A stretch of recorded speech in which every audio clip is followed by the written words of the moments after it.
Hello folks, I'm Jananie and this is my channel, This Story Ain't Over. Today's video is going to be a long ass vlog where I try to read 4 of the best books of the 21st century according to the New York Times. We're just gonna ignore the fact that they called me Janine in the email when they reached out to tell me about this list, but I'm sure many of you are already familiar with this list. It's been out for over a month and it took me like 80 bajillion years to get through these 4 books that I wanted to read off the list. If you are unfamiliar with this infamous list, it is a list of 100 of the best books of the 21st century according to New York Times and according to some very big authors. According to the New York Times, the list was focused on data and analytical journalism, whatever that means. And the New York Times Book Review sent a survey to hundreds of novelists, nonfiction writers, academics, book editors, journalists, critics, publishers, poets, translators, booksellers, librarians, and other literary luminaries, asking them to pick their 10 best books of the 21st century. They also go on to say we let them each define best in their own way. For some, this simply meant their favorite, and for others, it meant books that would endure for generations. And the only rule that they really had was that the book had to be published in English and in the 21st century. Now, that does mean that translated fiction was included, and actually 2 of the books that I read in this vlog are translated fictions. Now, after they had created this whole pool of books that people had chosen, all of the respondents were given the option to respond to a series of prompts that would let them choose between 2 random titles. And from there, we got our narrowed down list, and this was also helped by the New York Times Book Review. Now, if you're familiar with the New York Times and the New York Times bestsellers list, all of it is shrouded in a bit of mystery on how the New York Times bestseller list is actually chosen, and I feel like that kind of applied to this list as well. A lot of the books on this list were sort of those highbrow, very literary books, and also some very well-known nonfiction, but it was quite interesting to me to see which books ended up on the list versus what books were on the top 10 for some of the authors that they asked. It was interesting to find that some of the top authors had multiple of their picks on the list, whereas some small authors had maybe 1 or 2 picks on the list or none at all. Another thing that kind of bothered me about this list was just the fact that it had some diversity, but not much, in the sense that a lot of the books that were by people of color ended up being books that involved some sort of trauma narrative and overall showcased more struggle rather than any sort of joy. And I feel like that could also be applied to just generally all the books on this list, but I do feel like it quite particularly applies to the books by people of color on this list. And I don't know if that's a commentary on the New York Times itself or just in general what we think of as amazing literature. Oftentimes the lighter, fluffier, and happier things that we read are not considered highbrow fiction or literary fiction or classics of our generation. And I also feel like if this is our idea of high literature, our idea of what is a classic, something that endures through generations, then why is it that we have so many books on certain topics but not many on countless other issues going on in the world? It was also pretty surprising to me to see how many books were from the same series or from the same author. There was plenty of authors that were on there multiple times, and I wonder whether this was just merely a fact of there being so many votes for these books and for these authors, or whether it was a certain type of curation for this list. And I feel like the definition of what is best and what is a book that should endure through generations is very different among people, and also very different among different age groups, social statuses, classes, and that kind of thing. So yeah, overall, I just wanted more variety, I think, in this list. It was just 100 books with nonfiction and fiction that all sort of revolved around very similar things. And I feel like there's just so many other books out there that could have been highlighted, that could have covered so many other topics and issues and things going on in our world and in our current day and in the 21st century. So I feel like this just wasn't a great representation of the 21st century at all. This may be an unpopular opinion and you can let me know down below. And it was also just interesting to go through this list and realize how many of the books I had not read. In fact, before starting this vlog, I had only read 4 books on the full 100 list. However, despite all of these opinions that I have, I did feel like I needed to read more of the list to really understand whether it was a good representation of the best books of the 21st century. So I decided that I would pick up 4 books out of the entire list that I had not read, but were on my TBR at some point and that I wanted to pick up. This essentially gave me the motivation to actually pick up these books that I had been meaning to read for ages. However, I did make the concession to pick one book that was not on my TBR,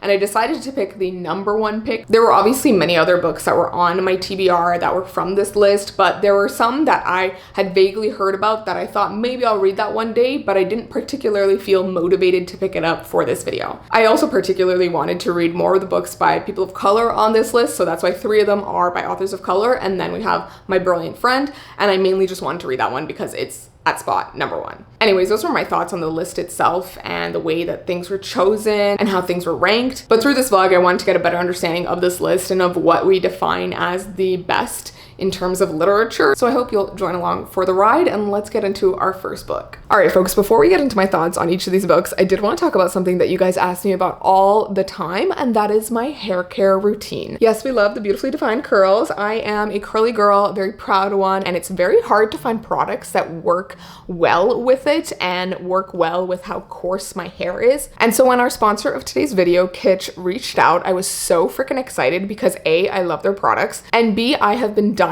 to try out their bottle-free shampoo and conditioner bars. So I grabbed the rice water protein shampoo and conditioner bars, and let me tell you, these have been just so amazing and such a game changer. The rice water protein bars help in the regeneration of your hair and with their growth, and the protein in the bar helps strengthen your hair and reduce breakage, but also improve the texture of your hair as well. Like I said, my curly hair is fairly coarse, so it ends up with a pretty harsh texture, and the rice water protein shampoo and conditioner bars have definitely helped with that issue for me, and I'm so happy with how my hair feels. And not only that, the bars are also free of silicones, sulfates, parabens, and phthalates. Also, let me tell you, I am obsessed with the little shower caddy that they sent me. It's super small and handy, looks absolutely amazing in your shower, and it holds 4 bars and lets the water just strain right through. Now, you may be thinking that the bars might be hard to handle and to get the product onto your hair, but it's actually super easy. The product glides right on. And Kitsch also sent me their beauty bar bags, which essentially let you put the bar in the bag and loop your wrist through the hole and hold the bar really easily. Here's a little before and after of my hair. My hair gets super frizzy after a few days and after my hands have been through it. And so it's so nice to shower with these bars because they just moisturize my hair to the right amount. And I just love the feeling of freshly washed hair. So if you're invested in your hair care and if you're looking for more bottle-free products, then I highly recommend checking out Kitsch's Rice Water Protein Beauty Bars. And of course, I'm coming through with a discount, so use the link in my description and my code down below and you can get 25% off your first order. And don't worry about shipping because Kitsch ships in the US and also internationally to over 27 countries. And pro tip, if you're looking for an even better discount, I highly recommend checking out their subscription option.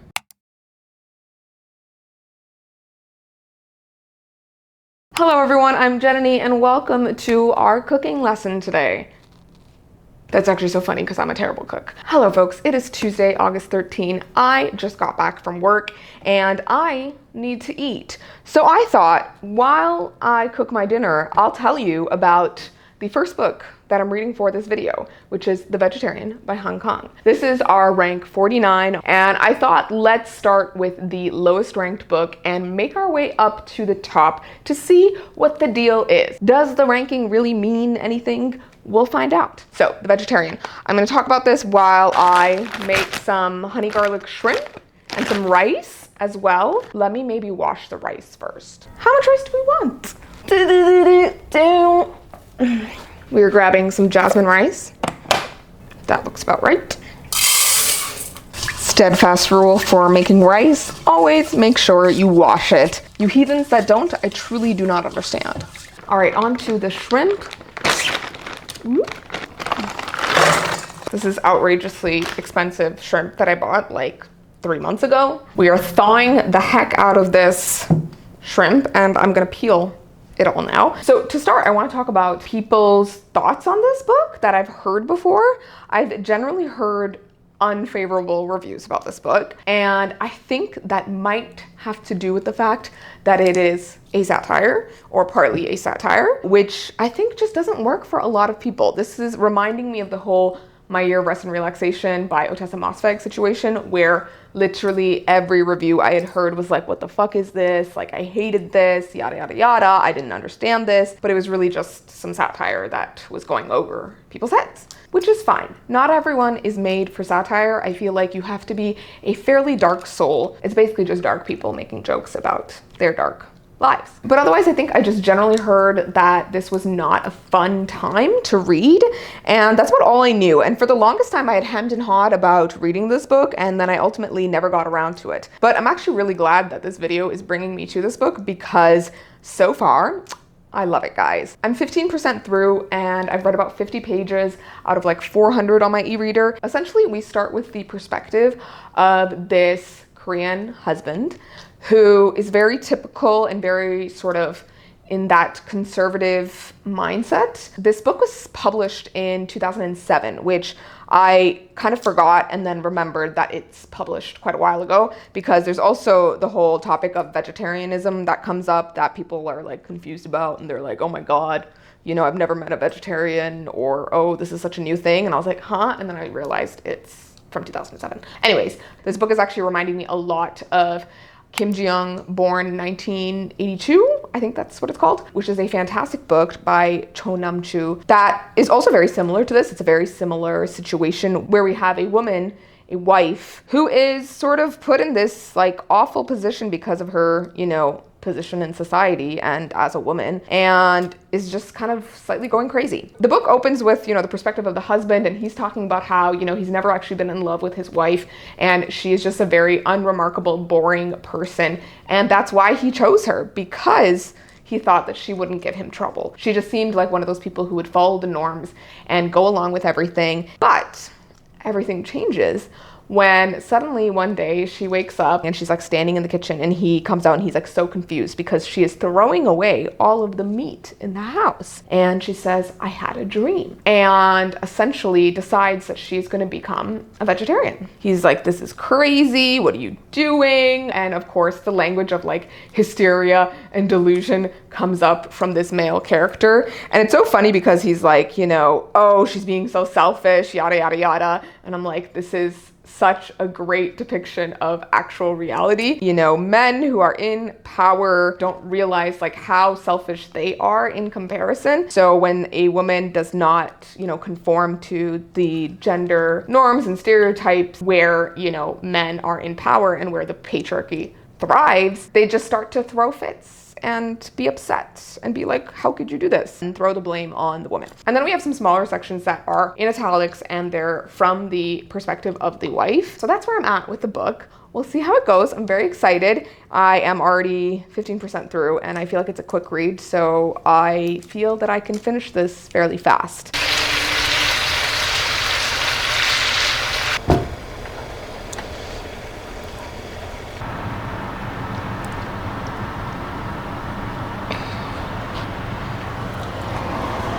Okay, so it's a few days later, and I am 65% through The Vegetarian by Hong Kong, and I have to say, this book is fucking insane. The book is split into 3 sections. So the first one is the one that I was telling you about, where we are following the perspective of the husband. But after the very chaotic ending to the first section, we actually move on to a different perspective character. So the main character of the book, or at least I would say, the main character of the book is Young-hae, who is a woman who becomes a vegetarian. So the second section actually follows her sister's husband. But her sister is named In-hae, I think, and she's sort of described as like the perfect wife, the perfect mother. She does everything right. She provides for her family. She owns like a cosmetic store, and her husband was described in the first section by the main character's husband as like a layabout who doesn't do much. He apparently does art and doesn't actually support the family financially, nor does he take care of their child or do any housework. And so obviously our impression of this guy is already terrible, but it was interesting because the second section just like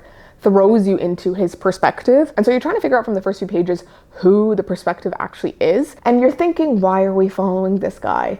And then it starts to get weird.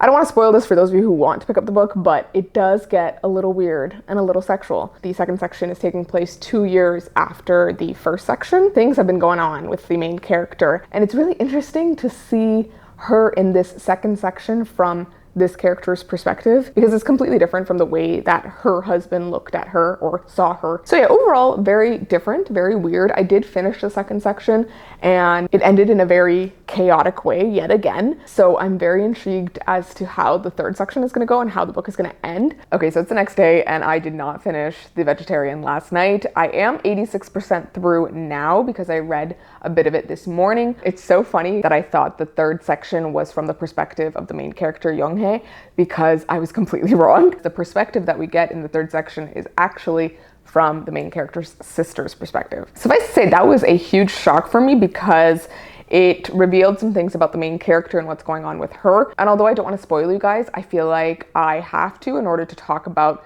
this third section. So if you don't want to get spoiled, I would just suggest skipping this next part because I want to talk about it a little bit more. So in this third section, we're following the main character's sister In-hae as she travels to this psychiatric hospital where Young-hae is being held. And we essentially find out that after the whole fiasco with her husband, In-hae ends up becoming the primary carer for Young-hae. I honestly have so much respect for the sister character because she just goes through a lot in the second and third section, I feel like. And obviously by this point, we know that Young-hae is suffering from some kind of schizophrenia, and that's like named in the book, which I found to be really interesting because obviously she was having these dreams and like, you know, doing these strange things. And she was also sort of like catatonic at a lot of points, which fits with schizophrenia. And she's also like a little bit paranoid. But what was so sad, I think, was this part in the middle of this third section, which I'm not done yet, but I'm close to the end. The sister In-hae is basically asking Young-hae, why are you starving yourself to death?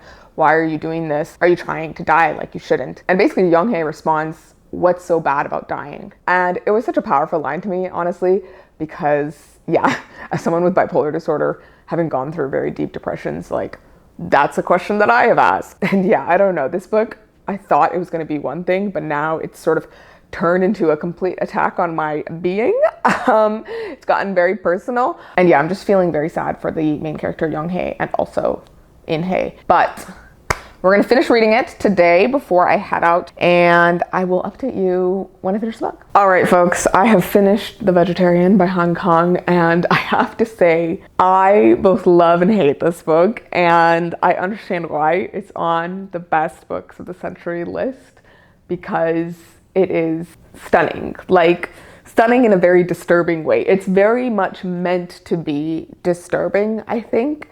That's part of the point. And as it gets deeper into the story, it just gets darker and darker and more unsettling. And the way that the book ends was just so interesting to me and so stunning in a way, especially with like the final imagery we have of In-hae looking at the trees. I was just fascinated. What I am struggling with this book is the element of like mental illness and how that is used in the book, and whether it was meant to be a sort of compassionate view of mental illness or whether it was just used as a tool in the overall allegory and story. I feel like it's leaning towards the second, but I'm not sure. And I think this is something that I feel about a lot of books and movies that use mental illness in the story, sometimes as a shock tool, sometimes as an explanation for characters' outrageous behaviors. And it's often portrayed in like this very negative light where, you know, the character loses their lives or suffers incredibly and is never able to recover. But yeah, that's how I'm feeling. I feel like we started very strong with this vlog with The Vegetarian, and to imagine that this is the lowest ranked book out of the ones I'm reading is wild. But I can also see how it would be lower in ranking because of how polarizing it could be to people.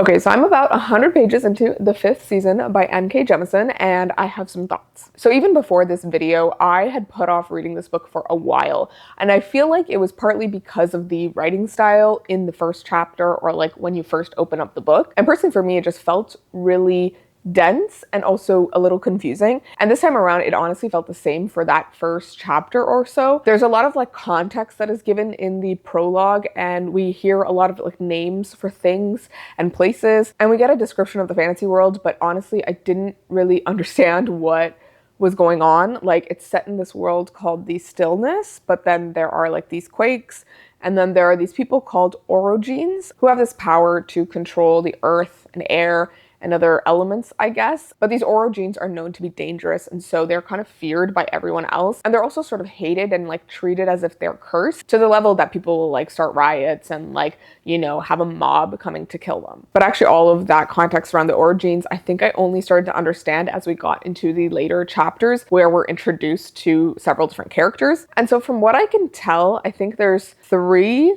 different perspectives, and 2 of them are written in third person present tense, and then one of them is written in second person present tense. It's really interesting to me that the book is mostly written in present tense as if it's like happening right now. I feel like that's a very uncommon thing in fantasy books, but the character that's written in second person is fairly interesting because she is a mother. She is also an orogene, and she's been able to hide her power for quite a long time. But when we open with her first chapter, we actually find her coming home to see that her son has been brutally murdered by her husband, like by his father, because he figured out that the boy was an orogene. So that's like the level of hate that people have for these orogenes. Obviously, this is all like a metaphor for certain things in our real world as well, but it was just so interesting seeing like the psychology of why people hate the orogenes and the level they'll go to get rid of them. And then we have another character, Demaya, I think, who is a very young child. She's an orogene, and she is visited by a man who's like a guardian at the fulcrum is what it's called, which is like this place where they train orogenes but also kind of keep them captive. And so she's taken away by this guardian, and I think his name is Shafa, but there's like a really interesting power dynamic there. He does this sort of manipulative dance with her where he's like, I love and care for you, but you are a dangerous thing, and I need to basically make you obedient to me and crush you so that you cannot hurt anyone else. And then the third perspective is this girl named Cyanite, and she lives in the fulcrum where they train these orogenes, and she's an orogene herself. And her perspective is really interesting because she is someone who was brought to the fulcrum, but there's also many orogenes who were bred and sort of born in the fulcrum. And from her very first chapter, we find out that she is being told to sort of breed with this other orogene who's of a higher class than her or higher rank. And so it's like really weird because they're like both breeding them, but then also don't want them to exist. And essentially people just want to use these orogenes,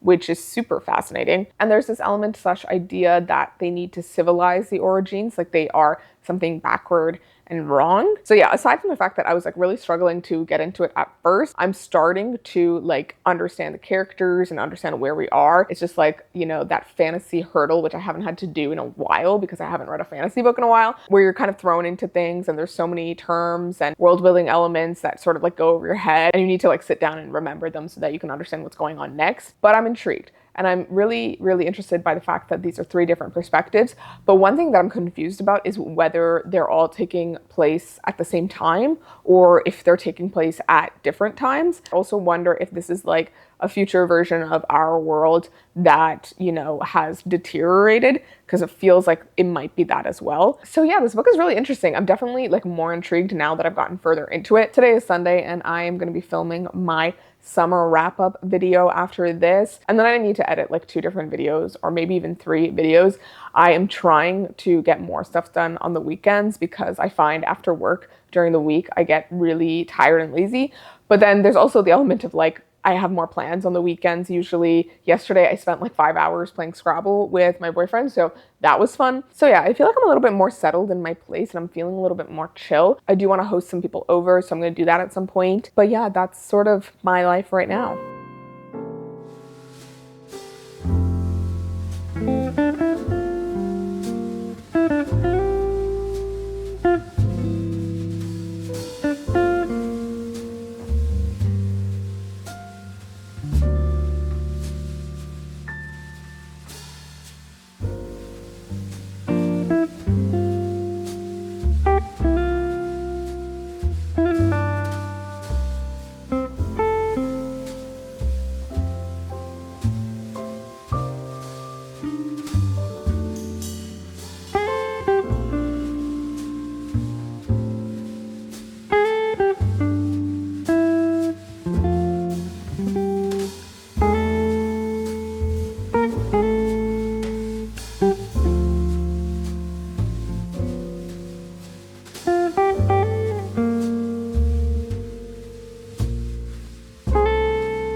Hello friends, it is September 1st. I am back from the coffee shop with my friends. It was a super cute coffee shop that I've never actually been to before. It's called Typist. The aesthetic was just so beautiful. I love the exposed brick. I loved the furniture and I just love the overall vibe. They had like a little vintage, clothing store inside the coffee shop, and they had some really nice music as well, which was awesome. And basically my entire point of going there was so that I could read more of 5th Season by N.K. Jemisin. I have to say this one is taking me longer than regular books because A, it's a dense fantasy, and B, just the sheer size of it is, giving me anxiety.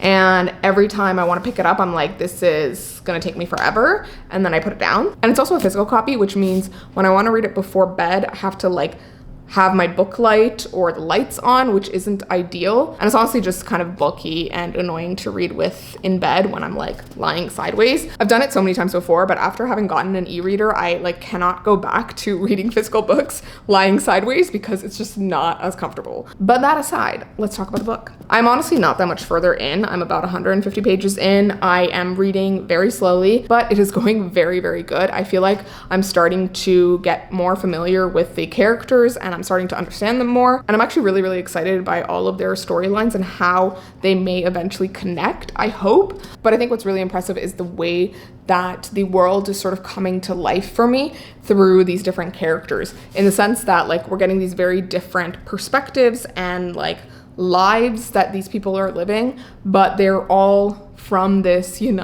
type of people who are origins. And there's this slur for them that's roga.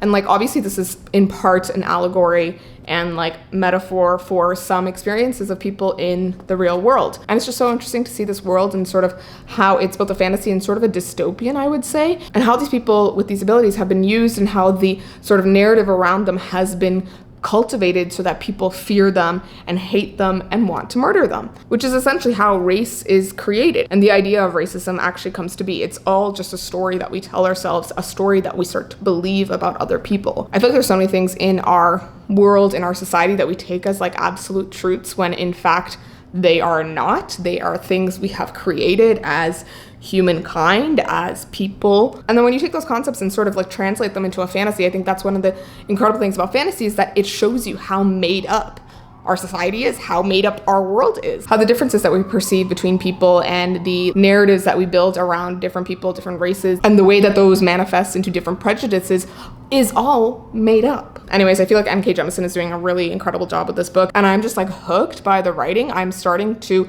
sort of get what's going on a little bit better. Some of the terms in the book are starting to make more sense. And I'm particularly starting to like one of the storylines that has to do with the POV character named Sien or Cyan. I don't know how to say her name, but it's S-Y-E-N. Part of me kind of wishes that I got the audiobook for this so that I could hear how these words are meant to be said. Now, with that said, one thing I'm really curious to see is whether I'm gonna finish this book and feel super motivated to pick up the next books in the series, because that's definitely something I've struggled with over the past couple years, where I start fantasy series, but I just don't have enough motivation to pick up the later books. It really feels like pulling teeth to pick up the next book. I'm either not as excited, or I just don't think they're gonna live up to the first book, and I just end up not reading them, which I really don't want to do with this book, but we'll see how I feel at the end of this book and if I feel immediately compelled to read the next book. Anyways, I filmed a bunch of TikToks this morning that I need to edit, and I have some bindery stuff to edit, and basically I'm going to be glued to my computer for the next few hours, but I'm happy that I got out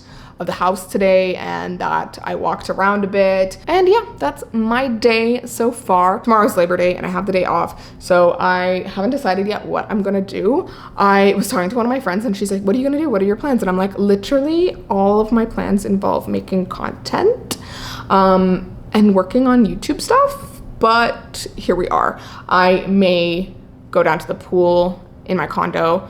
Maybe I'll go for a walk. Maybe I'll go to a coffee shop if one of them is open. We'll see. Okay, folks, so it's been like a week and I haven't had the time to finish reading the 5th season, but I am 300 pages in now and it's going so good. Like, I am loving every moment of reading it now, and I'm just so curious about the different perspectives. And part of the reason I want to update you right now is because I have a theory that I think perhaps the 3 main characters that we're following are actually all the same person. Perhaps. because I'm starting to realize that each of these perspectives seems to be taking place in a different time, and maybe that's just to show like what came before and what came after and sort of that whole thing, or it's to portray this one character in 3 different versions, and then we will get like some sort of twist later on that it's actually the same person. I don't know though, this might be like a bit of a stretch, but it just seems like there's something about these 3 perspectives that's gonna connect, and I don't know how, and I'm just intrigued, basically. Not me literally out here crying at 12 a.m. because this book, oh fucking hell. I don't have words right now. I'll talk to you in the morning. Okay, but the way it's been like 10 days since I finished the 5th season, and no book can compare. Guys, I was sobbing at the end of 5th season.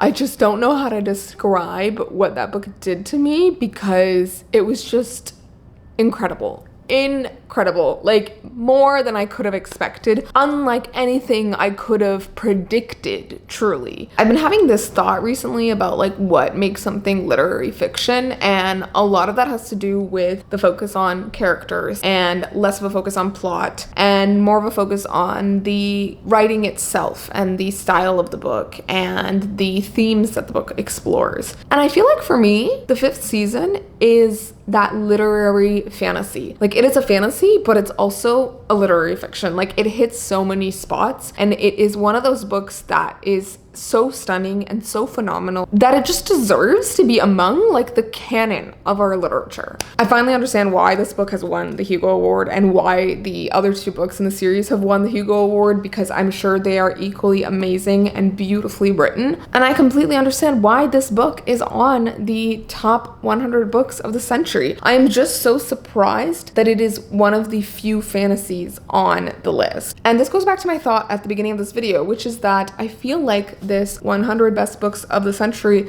list was very homogenous. It doesn't have much variety. A lot of the books are about similar narratives, and we are getting the occasional unicorn like the 5th season, but I don't think that it's because there is a lack of other books like this that have come out in the past 24 years. I think it's because what is considered the canon of our literature, what is considered best, is so very narrow that we haven't made space for equally amazing books as the 5th season, and equally amazing books by other authors of color. This book obviously touches on themes that are very real to our world and our history, but it also has a lot of joy to it and a lot of beauty to it, and beautiful character relationships that really just build hope in you. Anyways, I could go on, but yeah, everything that you thought you knew about this book, forget it, because it is going to be so much better. So if you haven't already, please go pick this up because it's fucking amazing. And honestly, after having finished the book, I went back to the beginning and reread some of the first few chapters that were originally so confusing to me, and I was like, oh my god, I see the vision. Like, it all made sense, which is honestly one of my favorite things to realize when I get to the end of a book, that like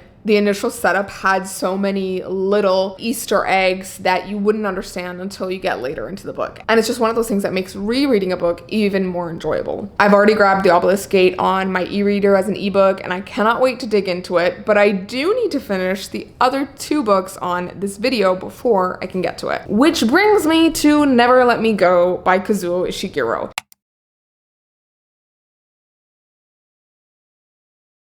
It has been 10 days since I finished the 5th season, and since then I have only managed to read 54 pages of Never Let Me Go. This book is infinitely shorter than the 5th season, and yet it is somehow infinitely slower than the 5th season.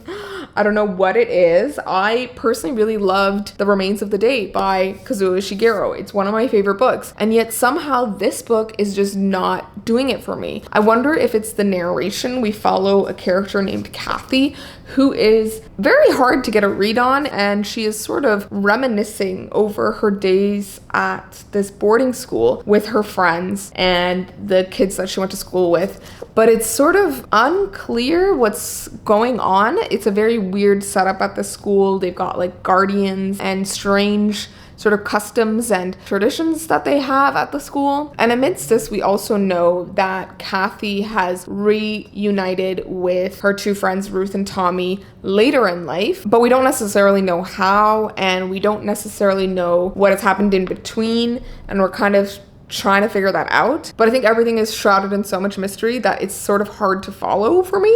And I'm once again just feeling sort of bored by the book, which is semi how I felt at the beginning of the 5th season, but it quickly got very interesting. However, I do say this, but at the beginning of The Remains of the Day, I do remember being a little bit bored at the beginning, and I remember warming up to it later on as I got further into the book. So maybe that's just gonna be the case with this too, but like seriously, it's a 250 page novel, and I'm only 50 pages in.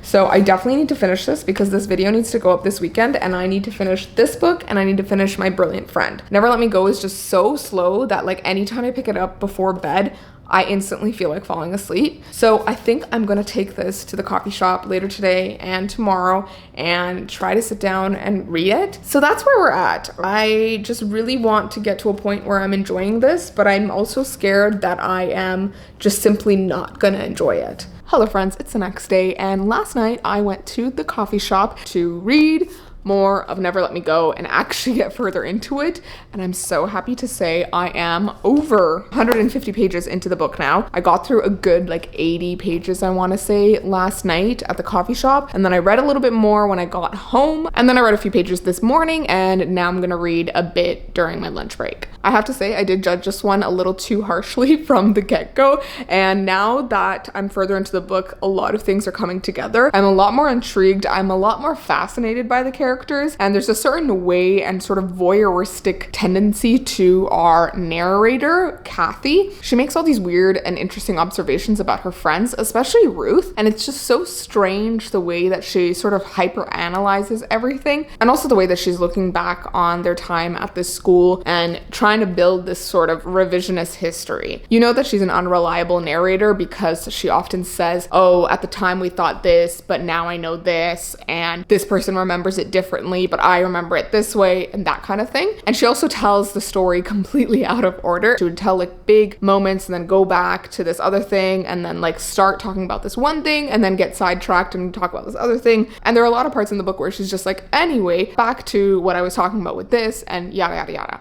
So narratively, this is quite interesting in the way that it's written and the way that the character's narrating the story, and I'm intrigued to see what's gonna happen by the end and how that's gonna play into things. Beyond the dark academia thing, I've also heard people describe this as like a gothic tale, and I honestly didn't see it until we got further into the book and until we see Kathy sort of observing these strange things and sort of gothic feeling things going on at the school. But even then, I think there's this tone and air of like innocence and not knowing, and these kids being so sheltered into this space. I feel like I haven't really explained what this book is about, but basically we follow Kathy, who is a carer, and we find out that she went to this boarding school called Hailsham, and there the kids grow up from when they're like babies, I think, or whenever they were created, and they sort of know and don't know that they are going to become donors, which means their bodies will be harvested for organs at some point in their adulthood. They won't even reach middle age, like they won't actually have their own lives. They were created for the purpose of being donors, but before they become donors, they will be carers to other donors, I think. And we're following our main character Kathy as she sort of thinks back on this time during her school years and with her two friends and all the things that happened. And where I'm at in the book now, they've graduated from Hailsham, but now they are at some place called the Cottages, and now they're mingling with other kids from other schools, and it seems like Hailsham is not the only one that creates these donors, but there is an air of like mystery around Hailsham specifically and how it's different from the other schools or other places that these donor kids come from, and it's all very strange and creepy and weird, and I am intrigued to see where it goes. Hello friends, it's the next day, and I finished Never Let Me Go by Kazuo Ishiguro last night at 11:30, and I was heartbroken by this book. It is just so sad.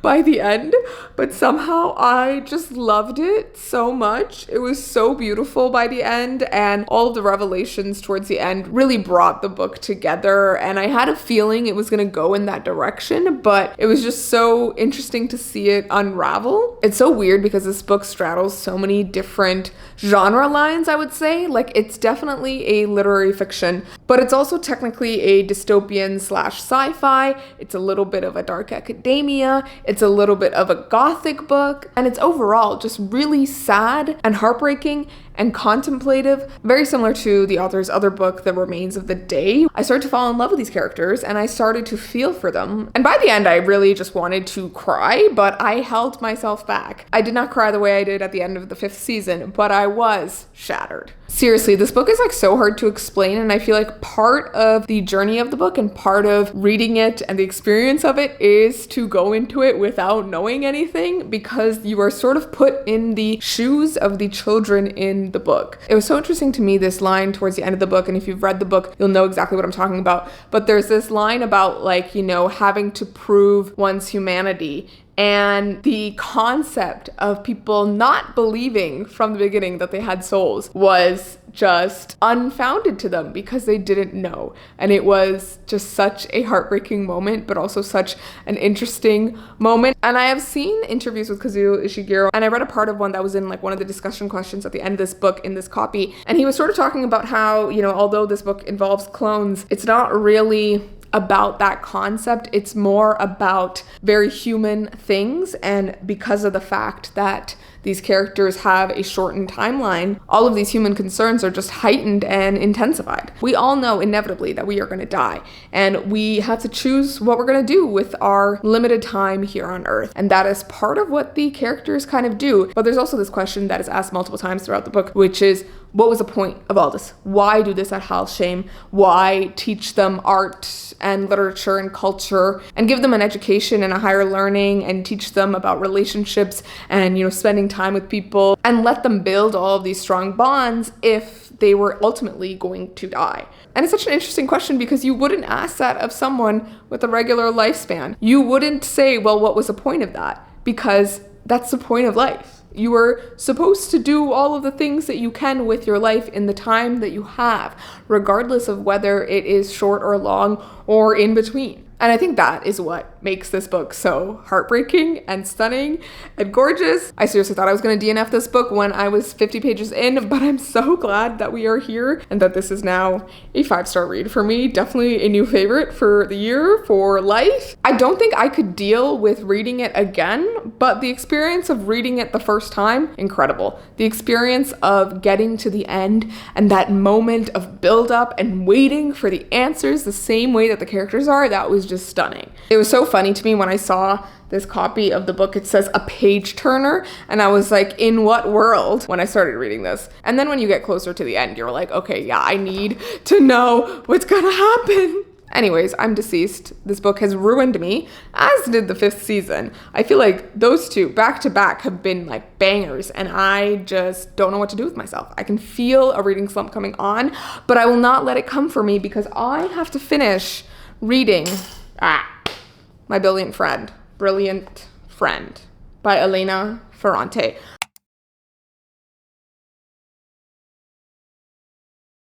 I did start this one. I think I mentioned that, or maybe I didn't. Started on my e-reader. I did end up grabbing the box set ebook because it has all 4 books from the Neapolitan series. As we know, on the New York Times list, I think all 4 books were on the list, which is just absurd to me. However, the first book, My Brilliant Friend, was the #1 spot. So of course I need to read it. Now, if we go on my e-reader with the font in a outrageously large size, I have 6,138 pages left of the entire series, but I believe the first book is about 1,100 pages. I checked last night. So I'm about 114 pages in.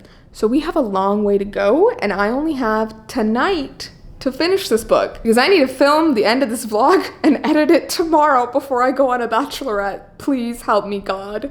Anyways, I look like crap, I feel like crap, but work is done for the day. So I'm gonna have a little snack, get changed, get my ass to the coffee shop, and start reading this book.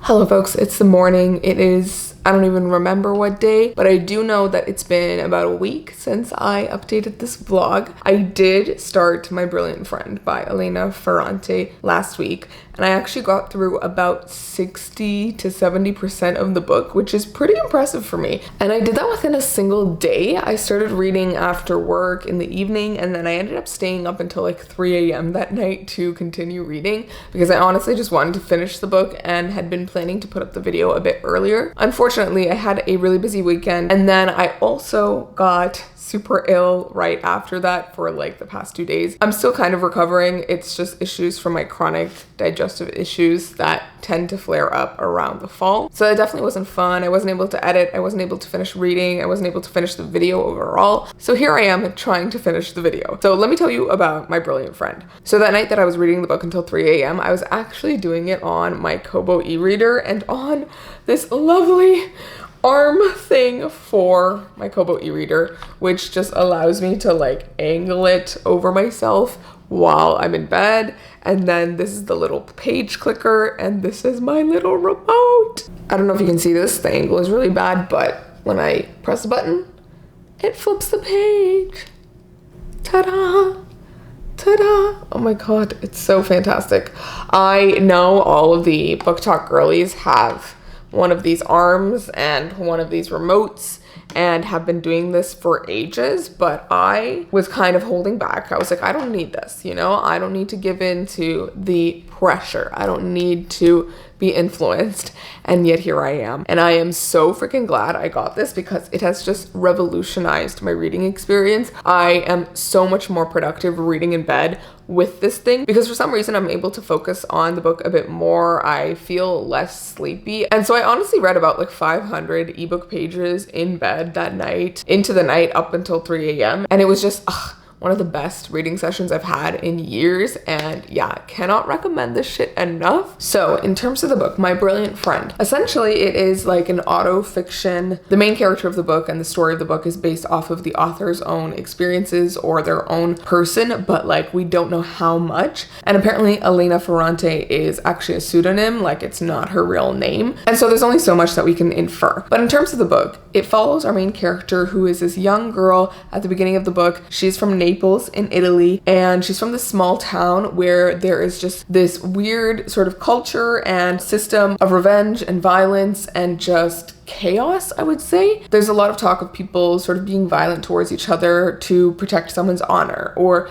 because the child has been misbehaving, or whatever else. And so this violence has sort of followed the main character and her best friend throughout their lives. Now, when we open the book, it actually starts with our main character receiving a call, I think, from her best friend's son, who is telling her that her best friend has weirdly disappeared and he doesn't know what happened and he's getting concerned. And then our main character starts telling the story about her best friend. Now, what's interesting about this book is that it's sort of like a Bildungsroman, like it's watching her grow up into a woman. I am like almost 85% through the book, and she's only reached the age of 15. So that kind of tells you how much detail we're getting of her life. And throughout this all, we're hearing about her relationship with her best friend, Lila. And I think what's so cool about this book is that it's just so deeply focused on this friendship and the main character's absolute obsession with her best friend and the ways that she feels inadequate, the way that she feels less than her friend, but also the ways that she wants to compete and be better than her friend, and also wants her attention and doesn't want her to lose interest in her. It almost feels like a romantic relationship, but like minus the physical attraction.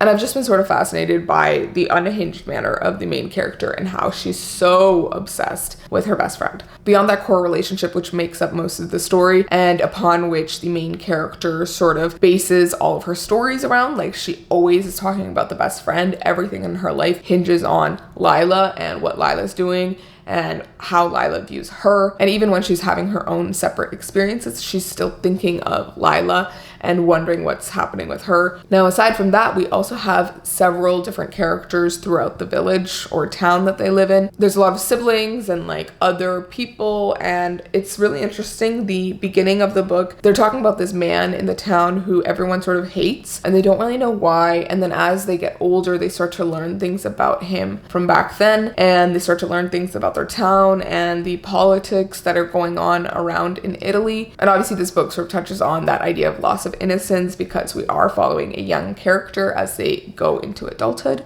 And it's just interesting to hear about the different characters in the town. They all have these like unique personalities, or they serve different purposes. And it's really cool to see how Lila sort of uses everyone in the town as her own chess piece for the way she wants her life to go. She's such a strong-willed person and has such a presence, and that is what literally drives the entire book. Since I'm about 85% through, obviously a lot of things have happened. There have been some surprising things, there have been some predictable things, there have been some really great plot twists, and it's interesting to see how not only our main character and Lila change over the years, but also how the other characters around them start to change over the years. Characters that you didn't think much of at the beginning of the book become pivotal roles by the end. I'm definitely enjoying this one. It's been a fast read. It's been interesting and intriguing. And I think the relationship between the main character and Lila is what is driving me forward and is what I find so interesting about this book. And I think that's probably what everyone else was also intrigued by. I obviously still have 15% to go, so there's still a chance that this is going to blow my mind even further. But I do think at this point, although I really, really like it and I'm really enjoying it, I don't necessarily think it's the best book that I've ever read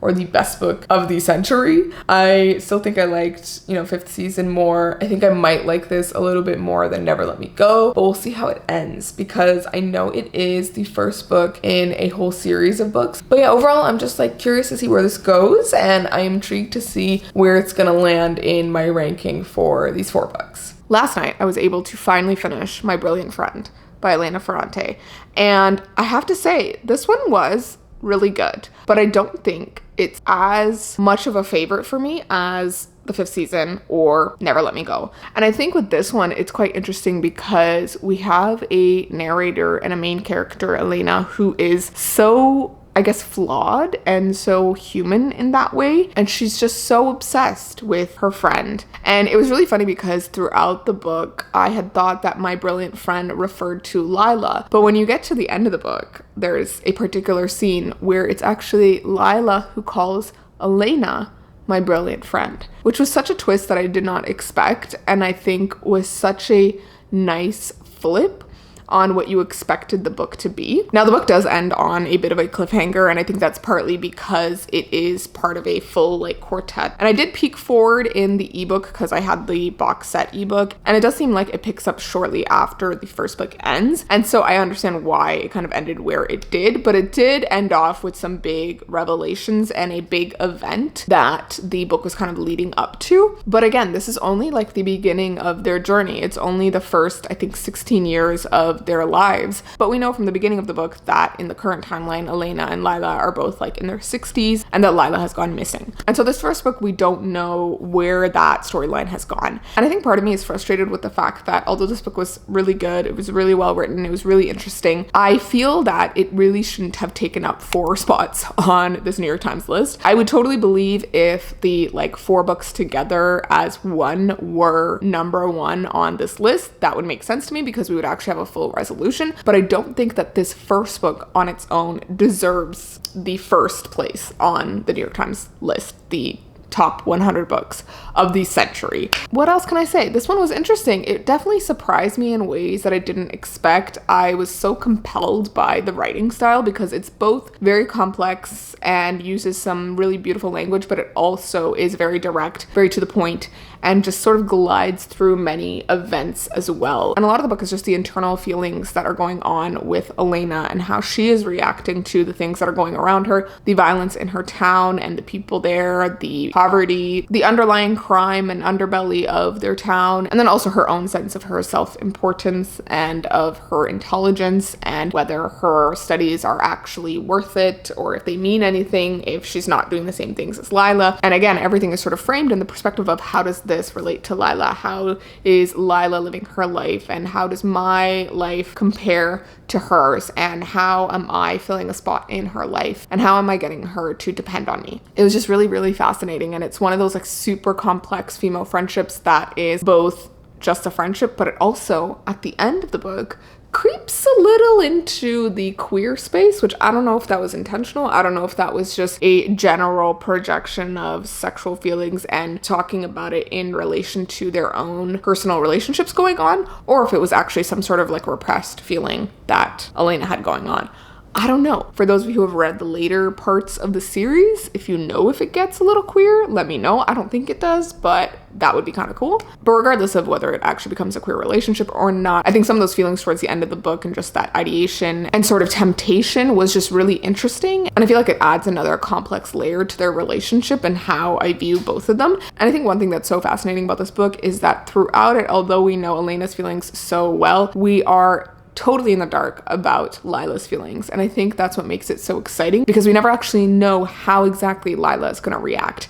And she's one of those characters who could honestly do anything. She's like a wild card, and it's really fascinating to watch her on the page. So yeah, I think I really enjoy this one, and I think it's definitely an amazing book. I'm actually really glad I picked it up, and I am tempted to read the rest of the series. I think I probably will at some point. But again, in comparison to the 3 other books that I read, I do think that it's not necessarily my favorite among them. I think my favorite would be the 5th season. I think the one that's most well written is also the 5th season, actually, or Never Let Me Go. I think the ones that made me think the most, though, were The Vegetarian and My Brilliant Friend. Because although Never Let Me Go was a very thoughtful read, I think it was more just beautiful and sad versus something that made me think tremendously, because I feel like the concept, the dystopian aspect of it, is something that I've seen in other books since, 2005 or 6 when Never Let Me Go was published. So a lot of things have come after that, which I have seen and read. So the subject matter itself didn't seem that, thought-provoking to me because I've seen it before, but the execution of it was just so beautiful and so sad.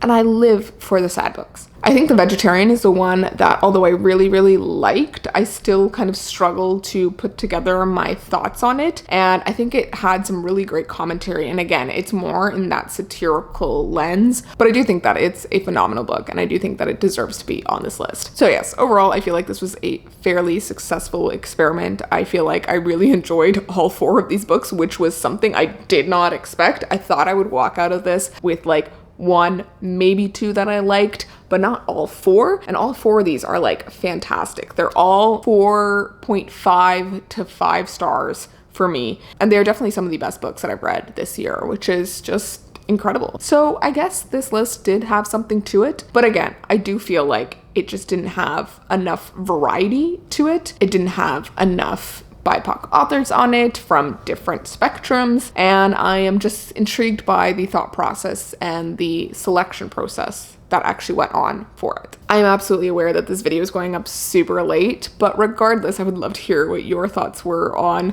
the whole New York Times 100 best books of the century list. Do you agree with my thoughts? Do you disagree? Did you like any of these books? Did you read any of these books? Let me know down below. And as always, thank you so much for watching. Thank you so much to my Bindery members for supporting me and my channel, and I will see you guys in my next video. So please remember that this story ain't over. Bye.